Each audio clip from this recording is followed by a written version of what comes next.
Leo ni wiki moja sasa tangu Helbeth akamatwe.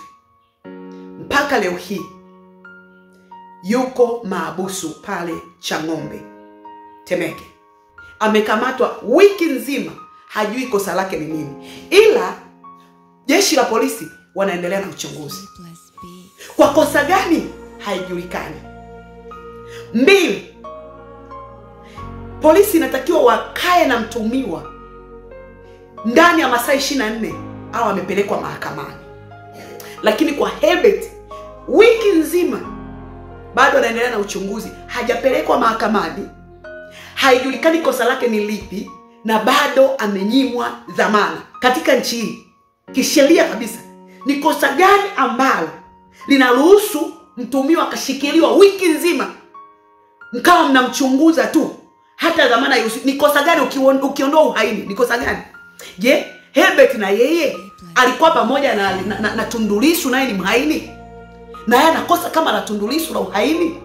Kwa hiyo na yeye haruhusiwi kudhaminiwa. Kama kosa lake ni uhaini, basi apelekwe mahakamani. Haya, hatujui kosa, dhamana hatutaki, hadhaminiwi. Kosa lake wamesema kwamba kosa lake halihitaji dhamana. Kwa hiyo na yeye ni mhaini kama Tundu Lissu. Tuambieni tujue, mwambieni na yeye ajue. Mpaka yani tuanze sijui kusumbuana, tuanze sijui kwenda mahakamani, tuende tukalishtaki sijui jeshi la polisi kwa kumshikilia ndugu yetu kinyume cha sheria, ndio sijui ndio sijui tukashtaki. Baada ya hapo mpaka mahakama itoe wito kwamba mpelekeni mahakamani. Ya nini yote hayo? Unawaza wanajivunia nini? Ni kwa sababu wanakuwa wanajua, na wao wanakuwa wanajua kabisa tumemshikilia kinyume cha sheria. Ila ni nani atakayetufanya nini? Hakuna kutufanya chochote. Yaani wewe ukiwa unakuwa unazivunja sheria kwa makusudi, unazikanyaga sheria kwa makusudi, unakanyaga sheria kwa makusudi, unazivunja sheria kwa makusudi, basi wewe tegemea huko chini watazivunja sana. Utakuwa unatumia ubabe tu kwa kamata, lakini wewe mwenyewe, yani jeshi la polisi wenyewe nao wanavunja sheria. Nao wanashikilia watu kinyume cha sheria, kinyume na taratibu. Ndani ya masaa 24 inatakiwa mtu wao amemalizana naye, wamempeleka mahakamani, lakini wiki nzima wako naye. Wao wanavunja sheria. Alafu unakuta anashughulika na wengine kwa kusema umevunja sheria, jeshi la polisi linakushikilia. Kosa la Helbeth ni nini jamani? Tuambieni. Lakini hata hivyo mpelekeni mahakamani. Kama ni uhaini tujue ni uhaini, kwamba kosa lake halihitaji nini? Dhamana. Tujue hivyo. Na nyie jueni hicho mnachokifanya, mnakuwa mnavunja sheria. Na nyie hapo jueni kwamba huyo mtu mnamshikilia kinyume na taratibu. Na ni kosa gani hilo ambalo kisheria halina dhamana? Ni kosa lipi ambalo kisheria halina dhamana? Ni kosa gani? Haya, ni uhaini kama Tundu Lissu, basi tujue. Vinginevyo tunaomba mpelekeni mahakamani. Ni uhaini kama Tundu Lissu, basi sawa, tunaomba mpelekeni mahakamani. Lakini kuliko kufanya vitu ambavyo unakuta yani mnakuwa tunachanganya watu, mnaumiza watu, tunaomba kwa hili jeshi la polisi, oneni aibu. Hata kama nyie mko juu ya sheria, hata kama nyie na kina Mungu mnajiona ni miungu, mpelekeni mahakamani ndugu yetu na mtuambie kosa lake ni nini. Tunaomba apewe dhamana, adhaminiwe. Na yeye ni raia. Mnatumia sheria gani kumkamata, kumshikilia mpaka siku zote hizi? Mnatumia sheria ipi? Wiki nzima kumkamata mtu mnamhoji wiki nzima. Ni sheria gani hiyo? Vitu vingine mwe mnaona hata aibu. Kuna uonezi mwingine unakuwa ni wawazi. Oneni hata aibu tu. Ni kweli nyie ni wababe, hamna kuwafanya lolote.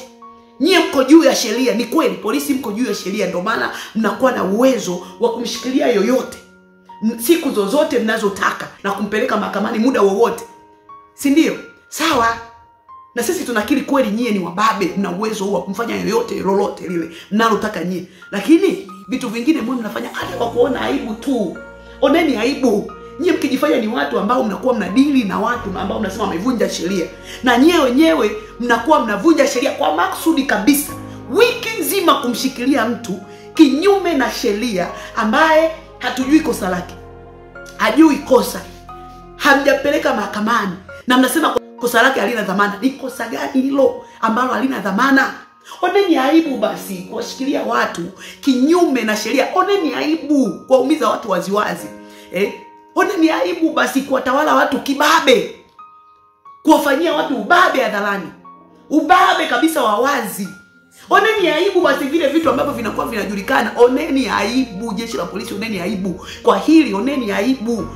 Oneni aibu kabisa. Oneni aibu. Ni aibu kubwa, ni aibu kubwa kumshikilia mtu kinyume cha sheria, mkiwa mnajiita kwamba mnadili na watu ambao wanakuwa wanavunja sheria, alafu na nyie wenyewe mnakuwa mnavunja sheria. Nyie mkiivunja sheria, yani kama nyie mnaikanyaga sheria, ambao ndio mnasema mko juu ya sheria, mkiwa mnaikanyaga sheria, watu wa huku chini mnakuwa mnategemea nini?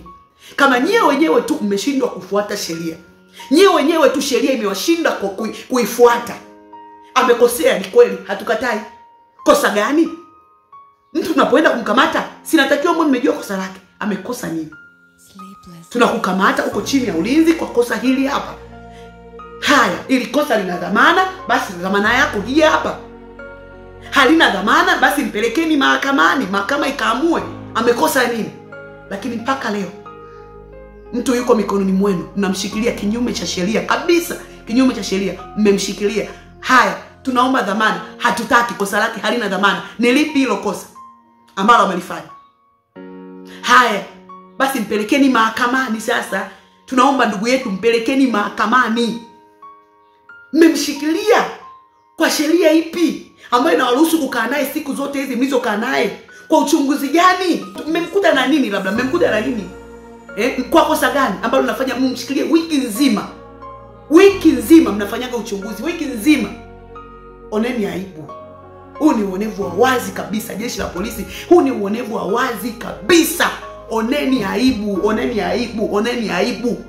Aibu. Hata kama nyie ndio mko juu ya sheria, mnaweza kumfanya yoyote lolote, ila kwa hili oneni aibu. Tunaomba kujua ndugu yetu amekosa nini? Amekosa nini? Haya, na nyie mmevunja sheria sasa kwa kumkamata wiki yote hii. Nyie wenyewe tu mnavunja sheria. Mnakuwa mategemea nini kwa wananchi walioko huko chini?